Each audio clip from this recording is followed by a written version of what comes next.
Episode 24. Wanita penghibur. Marco menyuruh dua bodyguard-nya untuk menyeret Amanda dari apartemen David. "Lepaskan aku. Brengsek. Aku bisa jalan sendiri," teriak wanita itu. "Bagus kalau kamu sadar diri. Cepat segera pergi dari sini dan jangan pernah menampakkan dirimu lagi di sekitar kami." "Apakah kamu sudah mengerti Nona Amanda?" ucap Marco. "Kamu memang pria brengsek. Aku punya alasan sendiri kenapa melakukan semua ini." "Hicks," ucap Amanda menitikkan air mata. Marco tidak mempedulikan wanita di depannya itu sama sekali. Baginya ingin segera menyerat dan mengusir Amanda agar wanita itu tidak mengganggu bosnya lagi. Marco sudah tahu niat licik Amanda untuk membuat David terjebak. Wanita itu sudah beberapa kali melakukan aksi seperti itu untuk menjebak para CEO kaya. "Hei Jalang, berani sekali lagi kamu membela diri. Aku akan segera memanggil polisi jika kamu tidak segera lenyap dari pandanganku. Dan jangan kamu mengira aku berbaik hati karena lebih melepaskanmu daripada memasukkanmu di penjara. Karena aku hanya ingin sebelum kamu tertangkap, kamu menyadari semua perbuatanmu itu," ucap Marco panjang lebar. Kemudian dia segera menyuruh dua bodyguard-nya untuk menyeret Amanda keluar. "Marco, lepaskan aku brengsek. Aku minta maaf padamu dan David. Marco, please bantu aku," seru Amanda sedikit berontak. Marco terdiam memandangi semua itu. Dia tidak menyangka kenapa wanita seperti Amanda yang dulunya sangat baik sekarang menjadi wanita yang begitu menyedihkan.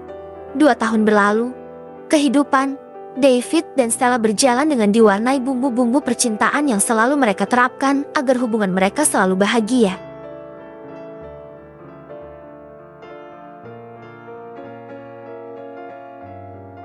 Stella saat ini sudah menyelesaikan pendidikan di universitas dan mendapat gelar sarjana hukum.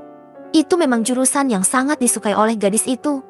Sedangkan Ara yang sudah selesai juga dengan kuliahnya juga.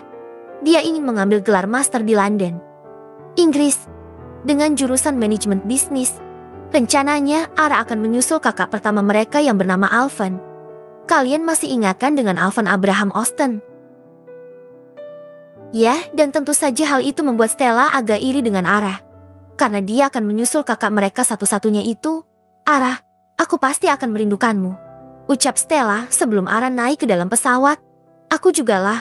Jaga diri baik-baik ya selama aku pergi," jawab Ara memeluk Stella. "Tentu saja sayang. Ya sudah, aku masuk dulu." Ara melepas pelukannya. Gadis itu melambaikan tangannya salam perpisahan. Dia segera naik dan masuk ke dalam pesawat.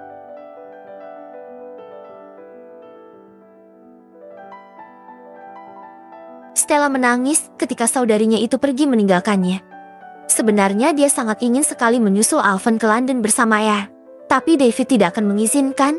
Tidak lama setelah perawat take off, David datang membawa sebuah bunga mawar pink di tangannya. "Sayang, apakah aku sudah terlambat?" tanya David mencium pipi Stella. Ara sudah terbang. Lagian kenapa kamu bisa datang telat?" jawab Stella. "Tadi ada meeting dadakan. Jadinya aku terlambat untuk mengantar Ara," jawab David. "Ya sudah, sebaiknya kita pulang saja. Pulang ke apartemenku ya.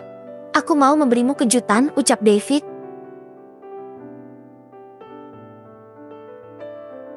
"Kalau ke apartemenmu bisa-bisa nanti kamu tidak mau kembali ke kantor," jawab Stella tersenyum.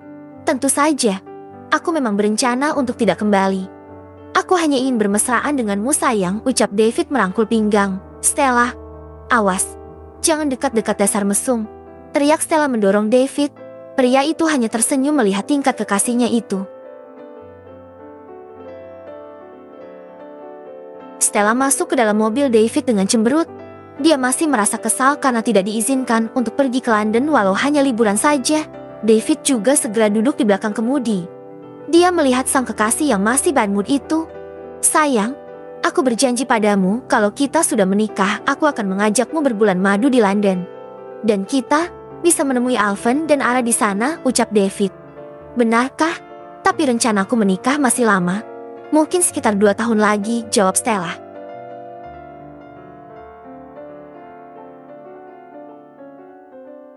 "Kenapa masih sangat lama? Sudah keburu tua sayang.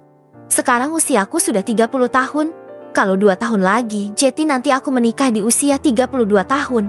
Nanti si burung juga sudah tua. Sudah tidak bertenaga lagi."